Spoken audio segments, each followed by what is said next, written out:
पासे अमांखे ॿुधाईंदा हलूं त रड़ी जे ॻोठ टंडो बुहारा में हथियार नौजवान के बाहि ॾेई साड़े मारे छॾियो आहे।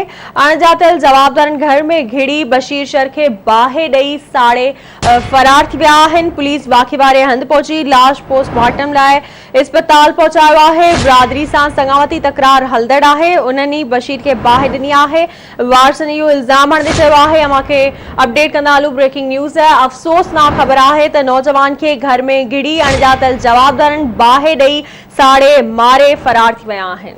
अफ़सोसनाक ख़बर है नाज़रीन नमाज़ शेयर पिया कयो रोड़ी मां त रोड़ी वेझो ॻोठ टंडो बुहारा में हथियारबंदनि नौजवान खे बाहि ॾेई साड़े मारे छॾियो आहे। अणॼातल जवाबदारनि घर में घिड़ी बशीर शर खे बाहि ॾेई साड़े मारे फरार थी विया आहिनि।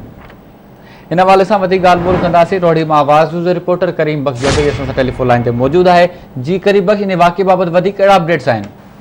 जी मां तव्हांखे ॿुधाईंदो वञा त नामालूम हथियारबंद जेको आहे पटनी थाणे जी हद में राति जो जेको आहे देरि सां जेको आहे इमरान शहर जे घर में दाख़िल थी जेको आहे न उनजो जेको रहियल सोरो ॿुधाए पियो वञे की उनजा साला हुया सोरहनि जे घर में जेको आहे न बशीर अहमद जेको आहे न शहर रहियल तरसियल हुए। उन जेके नामालूम हथियारबंद हुया उहे दाख़िल थी करे जेको आहे उनखे जेको आहे छुटल खे जेको आहे बाहि ॾेई साड़े छॾियो आहे। इतला बाद जेको आहे पटनी थाणे जी पुलिस वाक़े वारे हंधि पहुची करे जेको आहे फोती जो मर्द जेको आहे पोस्टमार्टम करण लाइ तालका अस्पताल रोड़ी आंदो आहे। जितां ज़रूरी कार्रवाई बाद लाश वारसनि हवाले कयो वियो। वारसनि इहो बि ॼाणायो आहे की असांजो जेको आहे पुराणो जेको आहे संगावती तकरार हलंदड़ आहे। जेको आहे नामालूम जेके शर बिरादरी जा माण्हू आहिनि उहे राति जो देरि सां अची करे जेको आहे इनखे बाहि ॾेई जेको आहे साड़े क़तल कयो वियो आहे। जी